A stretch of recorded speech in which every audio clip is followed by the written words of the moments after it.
All right, welcome in your Sunday evening, the Georgia Show. It's back. Rusty Mansell, Jake Roos here with you on your Sunday night. Thanks everybody for tuning in. Rusty, a lot to get to, man. It may be January still, and we may be about as far away from the season as we could possibly be. But at the same time, man, there's plenty going on, and I think we should just come out of the gate talking about what's on the mind of everybody out there, what we know on Bobo.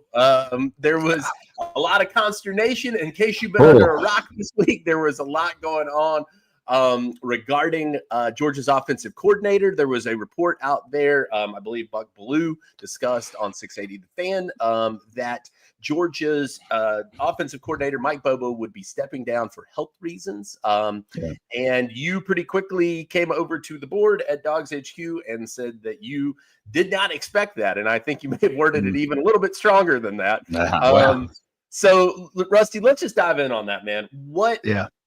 Tell the folks what you've heard, what you think, what's kind of the vibe on Mike Bobo, because that's sort of been the hot button issue for Georgia all week. Yeah, I mean, all weekend, I have to answer for that on Friday. And obviously, Buck Blue is a Georgia Bulldog. He played for University of Georgia. He is a national champion. He is a very respected person in that building. But, you know, with that type of statement and how deep he went in on, and, you know, I just felt like I had no idea. I was driving home from Atlanta, and all of a sudden my phone like blew up, and I was like, what's going on? And I thought for a minute, maybe there's something to this, and started making calls, and everybody's like, what is going on? And I had multiple members of media I talked to that had called me, and I talked with those guys, and pretty quickly I realized that was not the case, and that was further from the truth. I think what kind of concerns you is you say a health issue. You know what I mean? Like I had players' parents texting me. I had recruits texting me. Like I can't imagine. I would say the wasted energy probably on Friday that Kirby Smart spent answering that question. Look, you just can't be that wrong. You know what I mean? And certainly Buck Blue is who he is, and he's a damn good dog. And someone I know, and it's always been super nice to me, but he was way off on that one. And it was a quick firestorm, and people, you know, I'm still getting texts yesterday, but simply not the case. Now, you know, what's the pulse of Georgia and where are they? I mean, he's out recruiting. He's out recruiting for Georgia, and you know, if there's a change, we'll certainly report that. But as far as that particular report that he was expected to step down because of health issues, simply not the case. And Mike Bobo was out in schools, and he was in Florida. In fact, you know, I had to say it just because it was fact. I mean, he missed his son's senior football banquet, I guess Thursday or Wednesday, because he was watching a quarterback in Florida play basketball. So, you know, those types of actions don't tell me that you're stepping down the next couple of days. So, but it just kind of snowballed, man. It got hot so quick. It was just crazy how that thing took off. But 1,000% that is not the case. He is not stepping down for, you know, you never say never, but I can tell you without a shadow of a doubt, Mike Bobo is not expected to step down, you know, with a health issue or anything like that, as far as I know. Yeah, I mean, it was just a firestorm, like you said. It really kind of took on a life of its own and just sort of mushroomed from there. And, you know, I mean, look, this is no knock on Buck Blue. I said this on the radio show with Jake Rowe. I'm sure he trusts his sources, and I'm sure he walked away from this trusting who he talked to on it. It is what it is, man. I mean, sometimes you're going to hit, sometimes you're not. Now, like you said, to me, where you run into the issue, I think, is when you start using phrases like health concerns, health issue. That's a very weighty term, especially for a guy like Mike Bobo, who in the past has dealt with some things, right? That's why I was like, is maybe something else. You know, Colorado State, he dealt with a couple of issues. He dealt with a health issue at Colorado State. So I was like, maybe something's up. You know what I mean? Like maybe something there is going on. Yeah, no, and I get it. And look, the fact of the matter is, it's going to be a hot button issue because Mike Bobo's name's attached to it. If they said Josh Crawford was stepping down for health reasons, I don't think anybody would have gotten quite as up in arms about that. Now, it would have been a different conversation in entirety. But Yeah. I get it, man. It was crazy. And it like you said, he was out on the road. Yeah. They're out doing the recruiting. And look, this is not an end all be all thing. Like, could things still change? Of course, man. This is college football we're talking about. Oh yeah. But in that moment, that was not accurate as far as we could ever get that. So, well, that's what, and the people that were texting me, like players' parents, were like, "Hey, man, is he okay?" And I had recruits texting me, "Hey, is Mike Bobo okay?" That was the concern. Is this guy okay? I mean, nobody was texting me going, "Hey, who's going to be the next offensive coordinator?" People were texting me going, "Hey, is Mike Bobo okay? What's going on? What do you know?" And so that's how things, just got crazy. Have that quick when you start throwing around a person's having health issues, going to step down. You better be damn right. You know what I mean? And I'm sure that given his platform, Buck Bellew will probably address that pretty quickly this week. And I saw him kind of, I would say, walk it back a little bit in a tweet, but he'll certainly have to address that, and we'll see what he says. Yeah, absolutely. But like we said, guys, come over to Dawgs HQ. We had you updated along the way all day on Friday. I think Rusty posted about 75 times. My God. You had to, I think at some point you posted in Mandarin Chinese that the guy was coming back. Any way it could be addressed, you had to cover it, man. Ooh, man, it was nuts. It really was. It really was. Guys, before we get into this junior day, we got to talk a little bit of prize picks here. Look, you're out here. It's the divisional round of the playoffs. Look, you've got time to kind of get some in here if you're trying to work one in. We got one rolling tonight. We got James Cook, all right, over 0.5 rushing or receiving touchdowns. I like that pick. That's a I nice would one. too. Lamar and Allen over 106.5 combined. Both of those guys got some legs under them, so I could definitely see that one. And then we got Derrick Henry over 0.5 rushing or receiving touchdowns. Hey, it makes sense to me, man. You can't keep King Henry down too long. That guy is an absolute freak. But get over to Prize Picks. It's a daily skills-based fantasy, and you got a chance to make some money every night. College football, NFL football, hoops, baseball, everything under the sun, you can get in there and use your skills to go in, make your picks, and see if you can test the skill, maybe come out with a little bit of coin at the end. Use promo code DAWGS, DAWGS, and get 50% on your first deposit of $5 or more. Okay. Now go have some fun. Go out there. We got this one. $20 in to win 40. I like that pick, man. I think that's a good gimme there for you. So if you're looking for a way to get in with Prize Picks, go check it out. Use our promo code though, DAWGS, DAWGS, for that daily skills-based fantasy. Rusty, a big junior day this weekend. The Dogs brought in with coordinators and all aside, news of coordinators and all aside, Georgia hosted an absolute gang of talent, man. Just some of the nation's best in 2026 and beyond even. Tyler Atkinson was in town. Dre Quinn was another guy. Javian Osborne was another guy that we saw. The running back out of Texas that came for this one. A couple of corners in this one as well. I mean, it was kind of a who's who, Rusty, especially for, when it is in this time of the year. Coming off of this one, like we said, there's a long way to go in this one. 2026 is just arriving, and we're just turning the page over here. Quite frankly, we saw the pictures come out. I said, if that's the last picture of Tyler Atkinson and Kirby Smart you ever see together, I would be very shocked. I think you probably get a dozen or better the rest of the way. And there's been probably a 30 or more at this point anyway. The guy has been to Georgia so many times. What stands out to you, though, about this group, Rusty? What are you hearing coming off of this one? Huge recruiting weekend. And what are those that kind of sets the stage moving forward for guys setting official visits and that sort of thing? Well, yeah, the 2026 class, this kind of kicks it off, this right here, because you go like 2 weeks from now, it'll be dead. So February will be a dead month. None of those guys will be taking visits. You'll get to spring practice.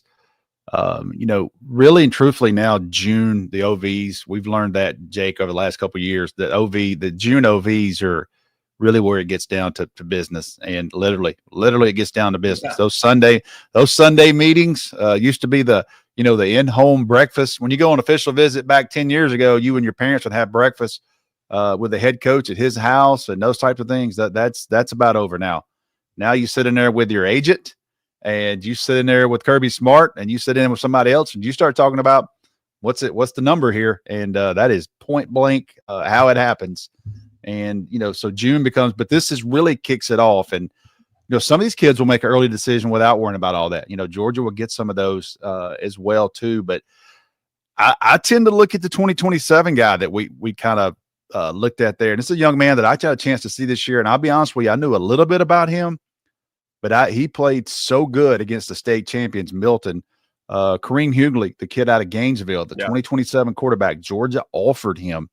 And I'm telling you, man, I watched him, and, people that follow my work, I don't try to compare players to somebody because it sets up those expectations. But man, just early on watching him, it's hard not to look at a player like that. Actually a little bigger than I thought. He was 5'11 and a half, 190 this weekend. I was worried the guy was going to be 170, 175. If he's 190 after the season, that is really good.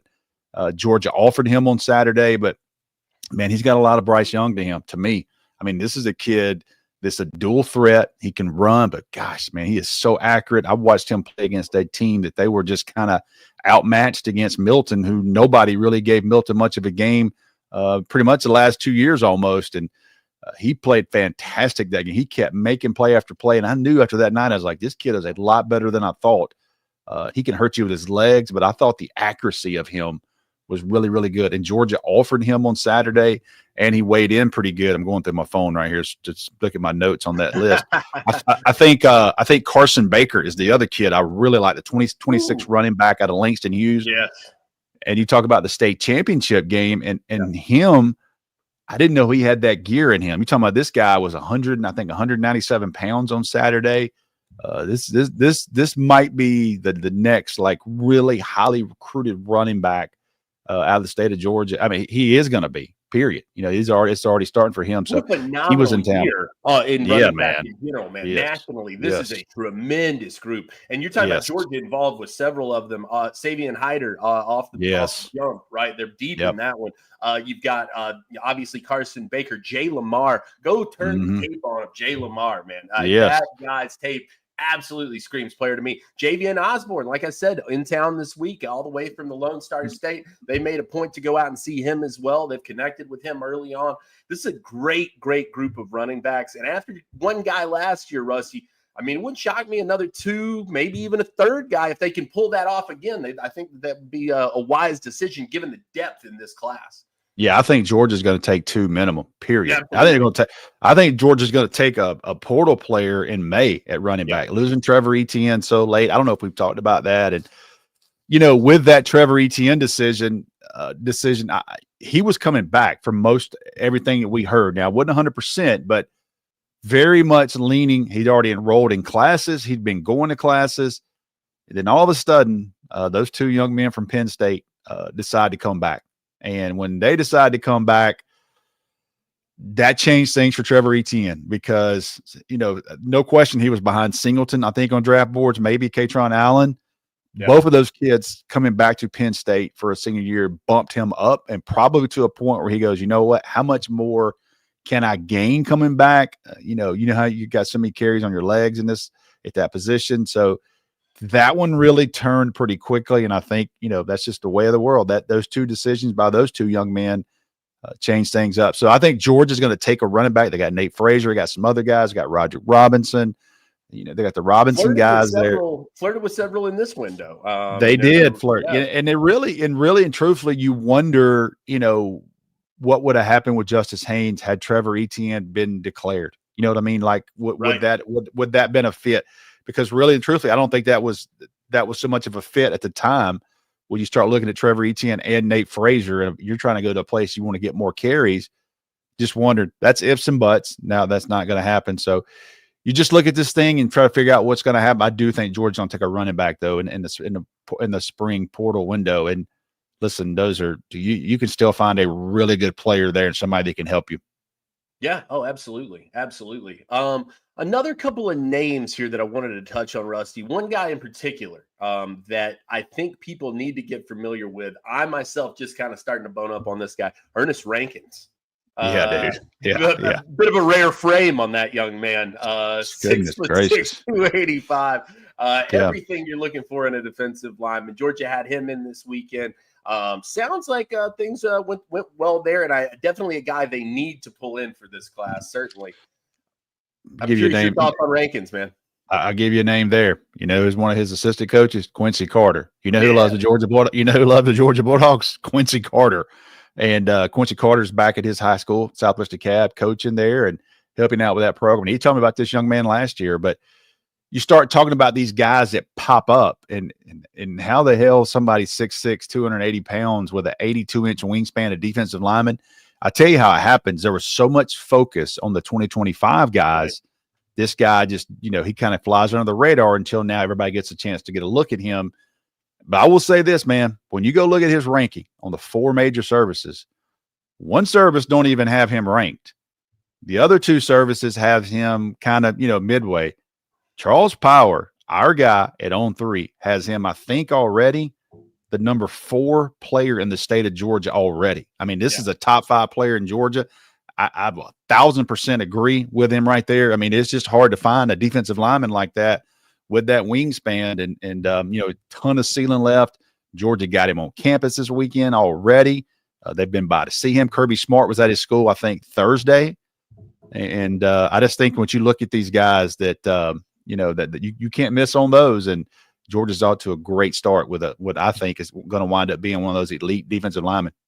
Absolutely. Absolutely. And then the big name, if you saw on Twitter, if you're watching, we got a Fong bomb today. How about that? Steve Wilfong dropped one for Georgia with Ryan Mosley out of Carrollton. This is a guy, Rusty, that I've had a chance to speak to several times. I'll tell you this, incredibly smart and thoughtful young man, really knows the game when it comes to speaking to media, how to approach it, what to say, how to phrase things. He came out of this thing telling our guy, Jeremy Johnson, Georgia pushed some folks out of the way. The Dogs like the versatility here too, Rusty. This is a guy who brings a lot to the table at 2 positions, a wide receiver, DB. What's kind of your lean with Mosley right now and how Georgia views him, especially now that Steve Wilfong has the pick in for the Dogs? I think Georgia's recruited him at wide receiver, and I think he is I must say that's over, but I think Georgia got a real good lead there. And sometimes you get these guys. You look at Zayden Walker, who was the number 1 linebacker in America. Georgia got him committed. I don't know that he ever took another visit. I don't know if there was any drama around him. That kid grew up. That kid grew up. The only thing he ever wanted to do was play between the hedges. And I'm not saying that Ryan Mosley, that's the only thing, but I do think that, Georgia and being a fan of Georgia and those types of things still means a lot to a lot of kids. And this young man, Georgia's in on him. They love him, everything. I'm very close with that Carrollton staff. They rave about this kid and, get a chance to watch him play both ways this year. And I think Ryan Mosley, I think he's one of those rare guys. It's like KJ Bolden. If KJ Bolden had told Kirby, look, only way I'm coming is playing wide receiver, then Kirby's like, let's roll. What else you want to know?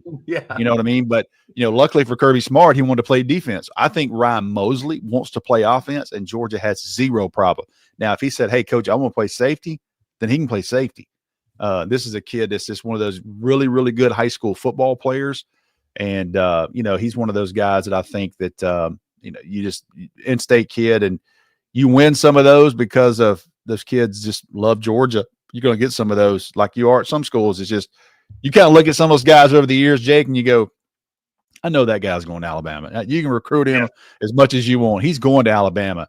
I think that was one of those things with Elijah Griffin. I think everybody tried to recruit him really hard, but I think everybody thought at the end of the day, man, it's going to be hard for that guy not to end up at Georgia.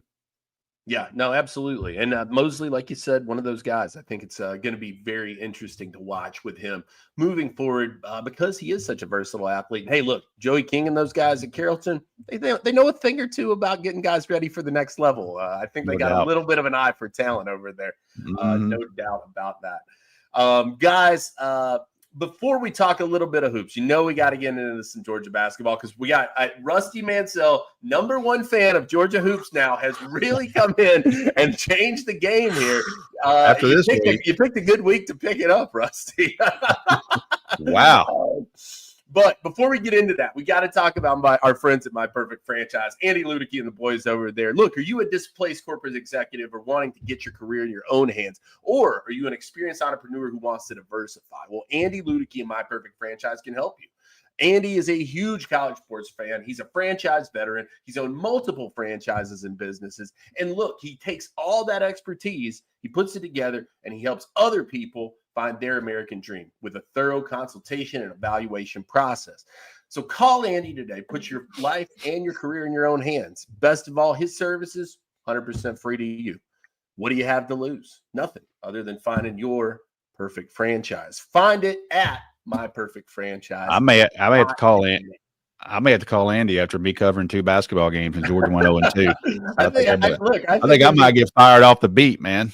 MVP camp, Chad and Rusty going to be hosting Hoopers next year. Hey, I mean, I grew up. I love some basketball. Like my age, it was college basketball and Fab Five and, watching Georgia and watching, the Duke Carolina games and all those things. But I love some basketball. It's just, listen, to be honest with you, it's just been hard to freaking cover basketball, and they got a team. And yesterday, that game, man, I mean, that's all you can hope for.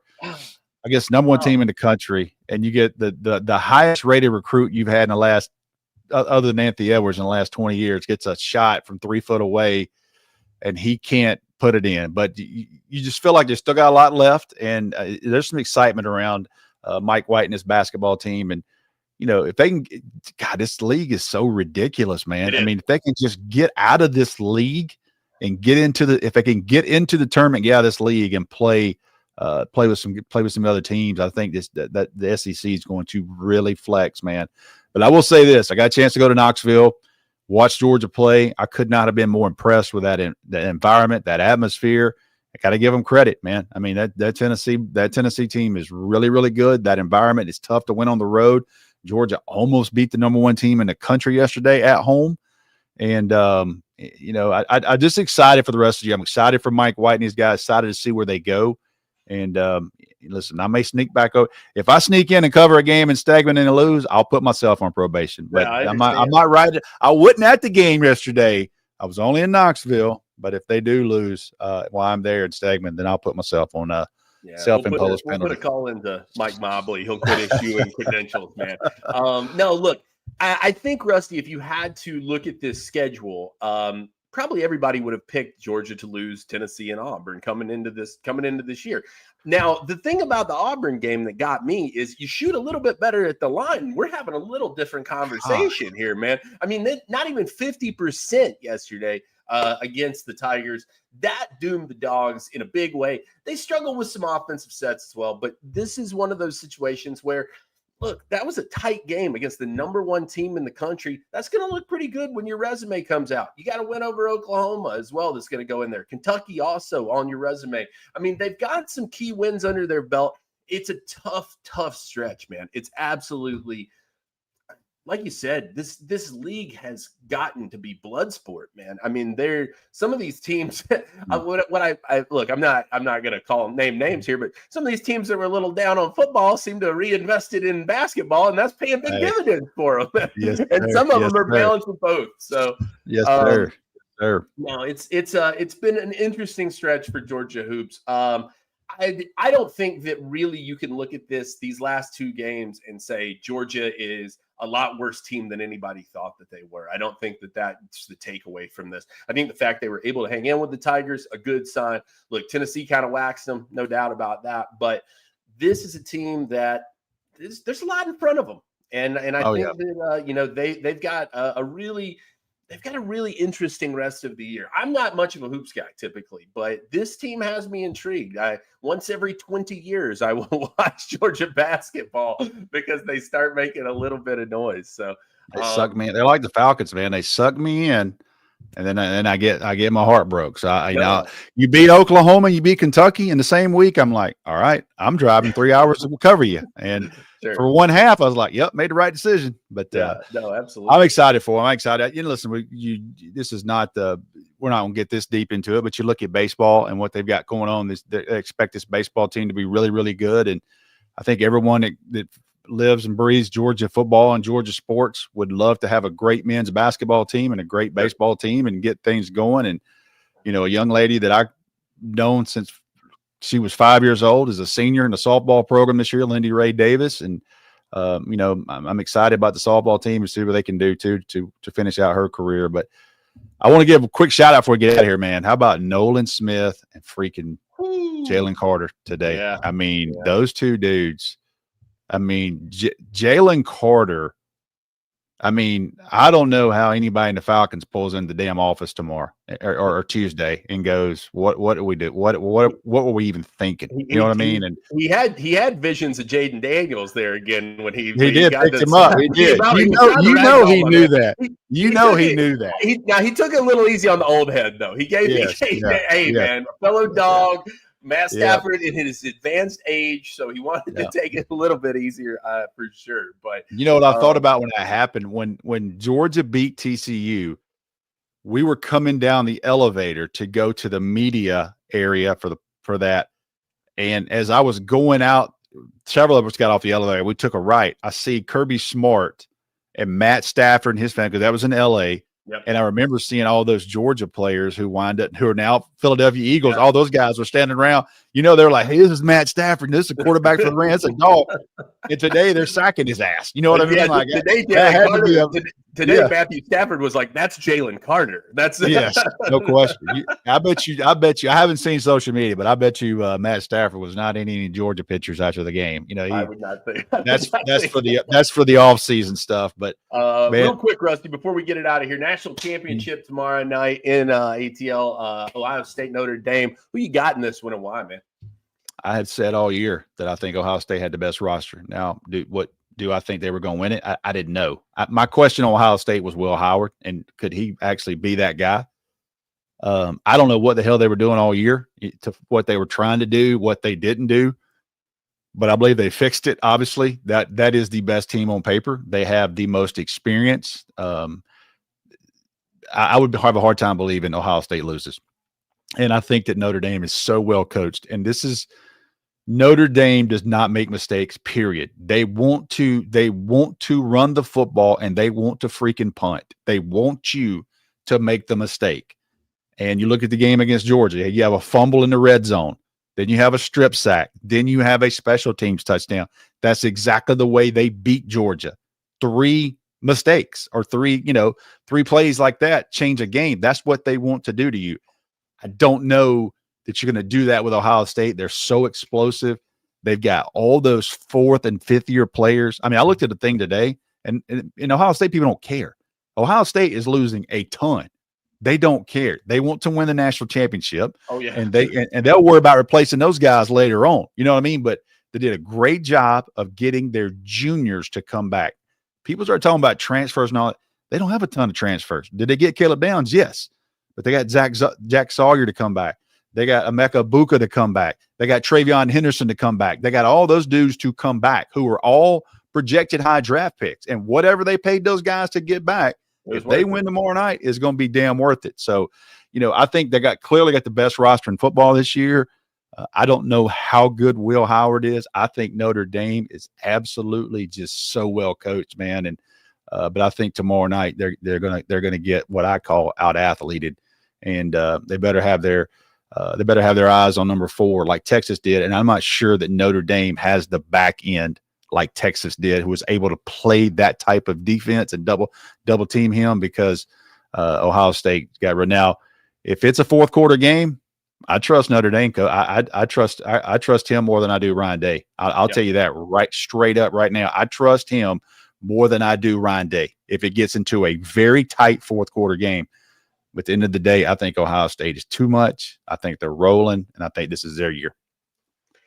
Yeah, I'm with you, man. There's just too many ways for Ohio State to tackle it. They're a choose which head you want to cut off, man. They got another one right behind it. I mean, that's the My problem when goodness. it comes to the Buckeyes. So I agree with you. I think from top to bottom, I think the athletes go with the Buckeyes. Personally, I think the spread's even fair. I think they'll cover at the end of the day. Yeah. Guys, look, hey, who knows what we'll be talking about next week? More Ooh, junior day Lord. visits, I believe. We got another round of visits. They're going to try to swing in over the course of the week. They're going to be on the road as much as they can with the dead period coming in February. So stay tuned to Dawgs HQ. Look, if it's happening in red and black, we got it covered over there. We will see you over there. Make sure to stop by Prize Picks. Go by myperfectfranchise.net. We appreciate you tuning in. We'll catch you later this week. I believe we might even have a little bit of Dawgs HQ Plus coming. Yeah, we got some. We got a couple something coming. Yep. All right. We owe you guys one. We owe you one. A couple. All right. We'll get in, guys. Lock in with the premium side of the YouTube. You can check that out. But for Rusty Mansell, I'm Jake Roos. We're out.